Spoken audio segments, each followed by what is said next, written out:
What up, world? It's your boy JusRzd. Today, we're talking about Tales of the Empire. Do me a favor. Go ahead, like, share, comment, subscribe, do all the things that you know you're supposed to be doing. Anyway, we on YouTube now. What are you doing? Welcome back to the channel, guys. Today, finally got a chance to check out Tales of the Empire on Disney+. Tales of the Jedi, I thought was actually a really dope insight and look into Ahsoka and Count Dooku's story.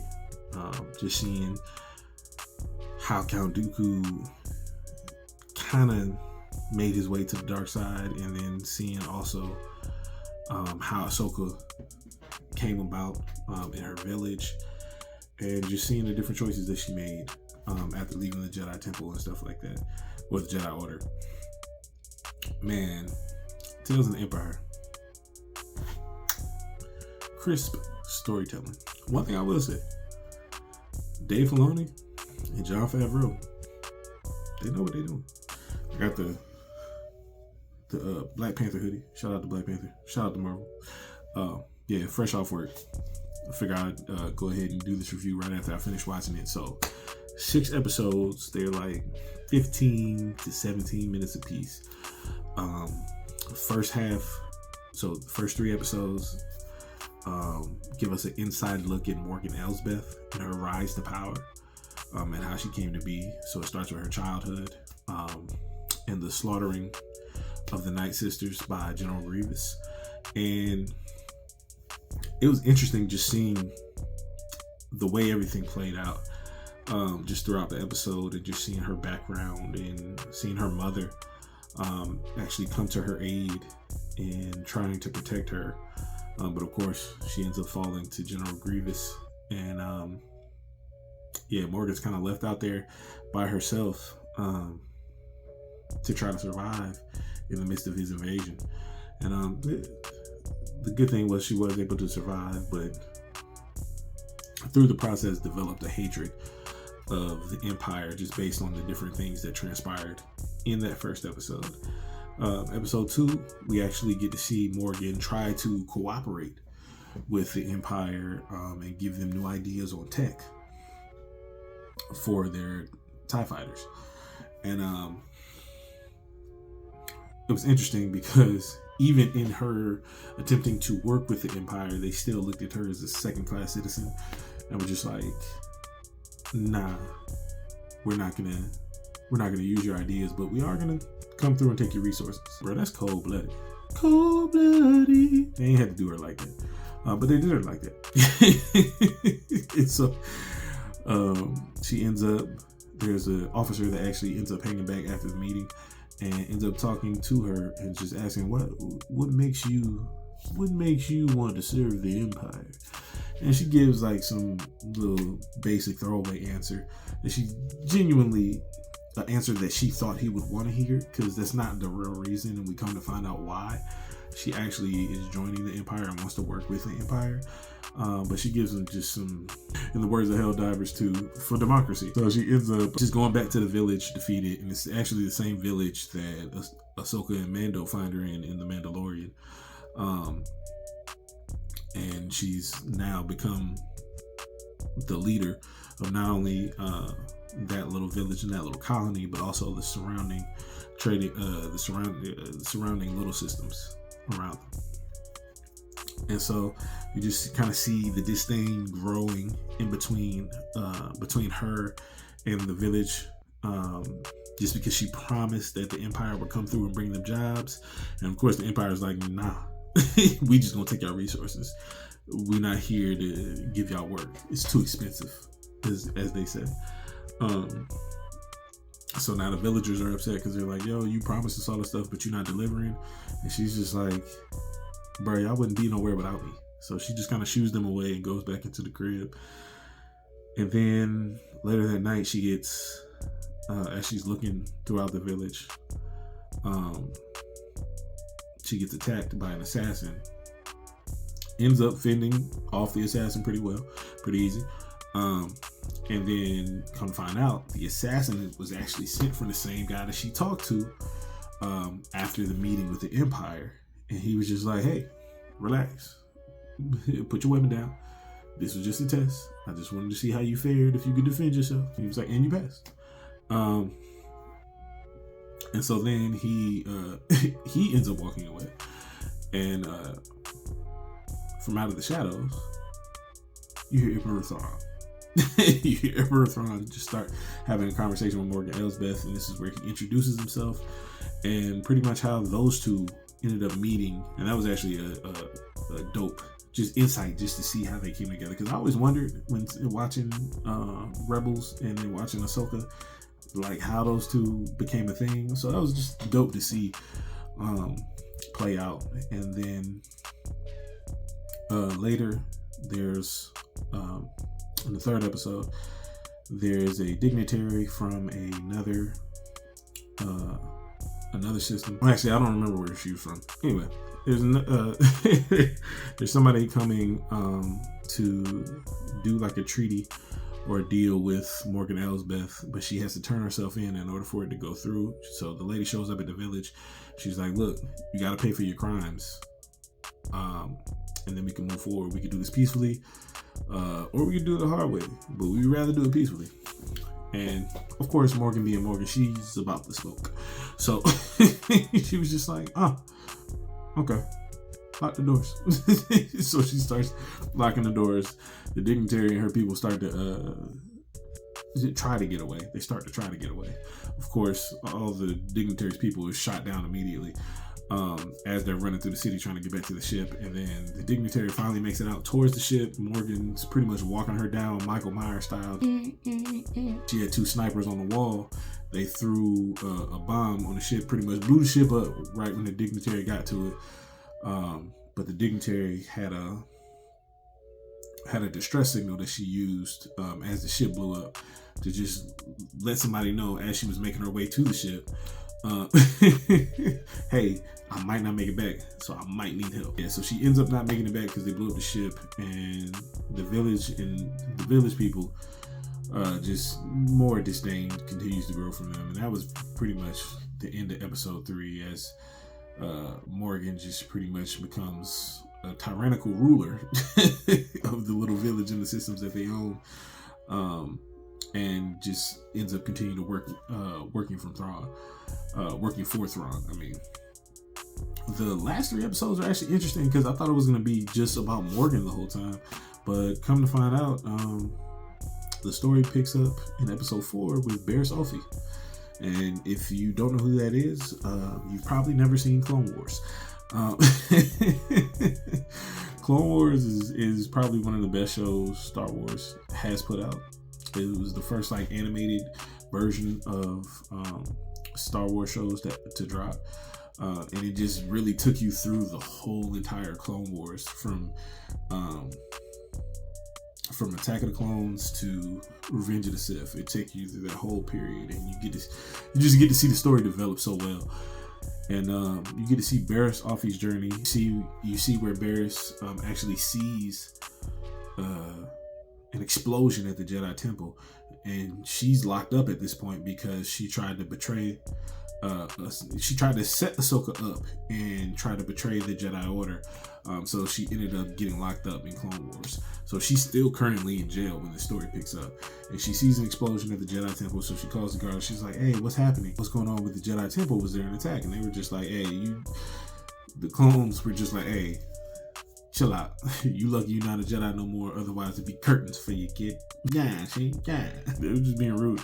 But if anybody, if you know the history of what happens in Order 66, then you know they were telling her the truth, pretty much. Like, she better be glad. So you end up seeing her story develop. The next day, she gets a visitor, and I forgot the visitor's name, but she's important to the story.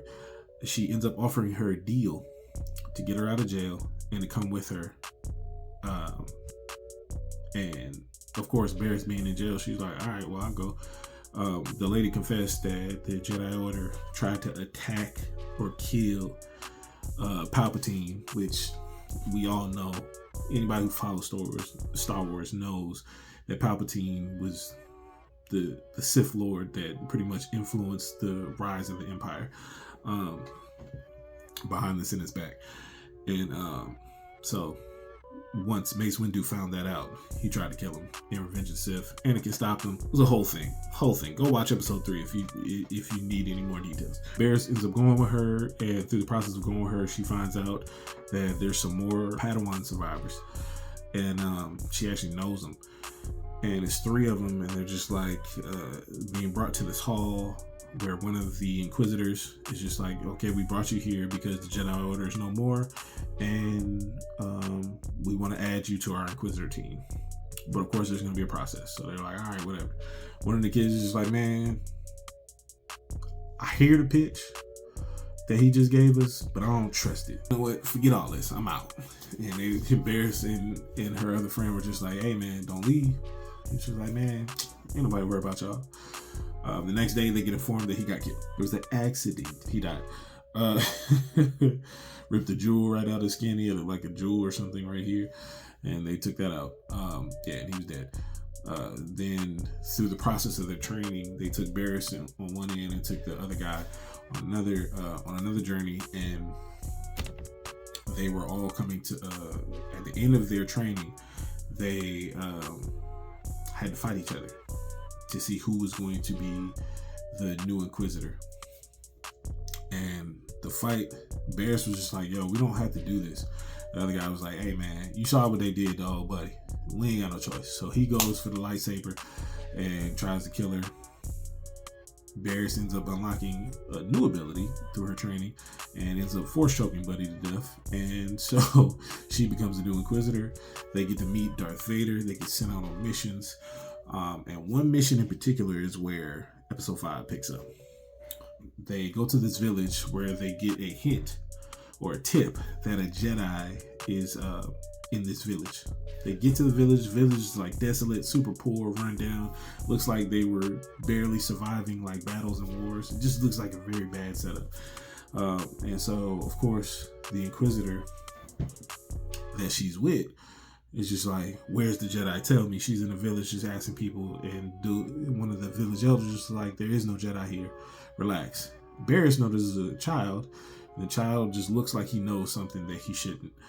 And so she questions the child. She's like, hey, you look like you got some information. You should tell me, and then we leave your village alone. The whole time Barriss not realizing the Inquisitors ain't about that life. But anyway, she ends up getting the information out of the kid. The kid tells him that the Jedi's in the mountains hiding. And so the village elder was just like, I give you my word, we don't know anything about a Jedi.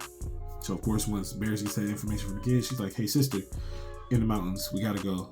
Let's go get this guy. Before she even turns around, she says, you gave your word, and then begins to slaughter the entire village. I was like, oh, shorty tripping. Shorty big tripping. Barriss is just sitting there. The little kid that she got the information out of is gripping tight to her leg, and then ends up hiding behind her. And the Inquisitor is just like, I ain't killing that little kid. And she ends up walking out. And Barriss is just like, yo, shorty tripping. And the kid went to go look. She was like, no, don't look. So anyway, they go to the mountain. And as they're climbing up the mountain, someone pushes some rocks off, knocks Barriss back a few feet. And then when she gets up to the mountain, to the top of the mountain, she ends up seeing the Inquisitor she's with and the Padawan Jedi. At first, I thought it was a real Jedi, but it actually ended up being just a Padawan on the run who still had his lightsaber. And he's fighting the Inquisitor. He's actually fending her off, knocks her out. And so Barriss begins to try to talk to him. He's like, man, I ain't here for all that. So he ready to fight. Barriss is like, nah, chill. You can actually come with me, and you can live a different life. And she's like, nah, man, forget all that. So then, through the process of them fighting, she finally talks him down. She hits him with the Naruto talk no jutsu. Finally talks him down, and then as he's lowering his weapon, of course, the Inquisitor wakes back up, strikes him in his back. I thought she was gonna stab him, but she ends up just hitting him in his back, and he falls out. And Barriss is just like, well, he's not dead. We can still save him. Like, I was just talking to the bro. He was about to come back with us. She was like, nah, we're not doing that. So as they're walking back, Barriss and her get into an argument. Barriss pushes her off the mountain. She's like, I can save you. And so she ends up saving, well, it's insinuated that she ends up saving the young dude. And through the process of saving him, he actually it skips to the next episode. And in episode 6, we actually do a huge time jump where we see this family in the snow. They're on their way to a healer. Something's wrong with their child, so they get to the healer. The healer actually is Barris, aged up Barris at this, and she ends up looking at the child. She's like, well, there's nothing wrong with him. And they were just like, yeah, that's what we thought. The two parents were like, yeah, that's what we thought, but the Empire took blood samples from him and they wanted to take our child, so we left. And the interesting thing about that is she explains her backstory and just like, yeah, the Jedi Order used to do that to me with their old ways, where they would see a child with potential for a Jedi ability or Force abilities, and they would take them and then train them to be Jedi. And so she just pretty much gives them the history or whatever. And then through the process of her telling the story, she senses somebody coming. So she goes outside, she sends them on their way. She's like, look, y'all go to the ship, make your way, as coordinates already and shit. Go ahead. Don't worry about me. Don't come back. We good. Lo and behold, the person that she sensing is coming, the same Inquisitor she pushed off the mountain. They survived and they are back for the child, but she was also looking for Barris, but couldn't find her. She had almost given up hope. And so her and Barris start to fight. And Barris like, look, I ain't trying to fight you, but if this is what you want to do, we can fight. So Barris is going toe to toe with her with no lightsaber. She was just like, you need to let me go get this child. And Barris was like, I'm gonna let you go, but I just had to get him a head start first. So she lets her go. She was like, look, if you enter this cave that they're going into, though, you're not gonna make it out. So you might want to chill. And it was just funny. She got in that cave. She didn't find them. The people ended up getting away, and she ended up getting stuck in there just based on how the cave was set up. And Barris was like talking to her telepathically through the force, and was just like, "Yo, let me help you." And she was just like, "I don't want your help. I don't need your help." So the whole time she's using her Naruto talking no jutsu, and ends up talking her down. But in the process of talking her down, the Inquisitor actually unintentionally stabs her because she didn't know she was in the cave with her. She thought she was just talking to her telepathically, and so she reaches out her lightsaber and actually ends up stabbing Barris.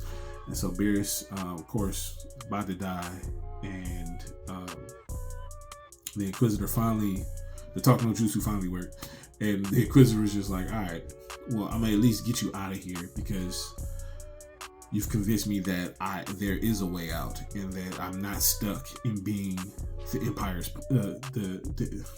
the Empire's puppet. But I can actually live a free life as Barris did. And as she's exiting the cave after that realization, she has Barris in her arms, and then it cuts to black. And I was just like, yo, that was actually a dope way to show her story continuing. Now, we don't know if Barris survived. We don't know if she's still alive out in the world somewhere or if she died. We don't know. All we see is her carrying her out of the cave.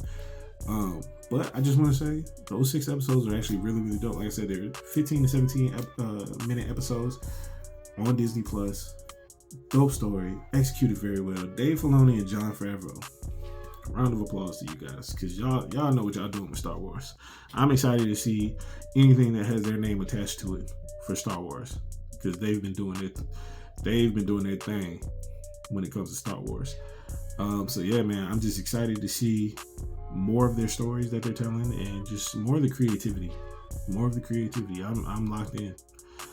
So I give Tales of the Empire, I'll probably give that, I'll say about an 8.5 out of 10. 8.5 out of 10. It was solid storytelling, really well done, really well executed. The only reason why I gave it an 8.5 out of 10 is because I just wish it was longer, but I get it. Short stories, they're just trying to tell you bits and pieces to fill in gaps. So I get it. Kudos. Appreciate it. So that's my rating for Tales of the Empire. Let me know if I'm tripping. Let me know if you agree. Let me know if you enjoyed it. Let's chop it up in the comments. Don't forget to like the video. Don't forget to share the video. And don't forget to subscribe to the channel, man. Let's get these subscriptions up. This has been another edition of Rage Review. Tales of the Empire. It's free soul to the soul free. Skitty.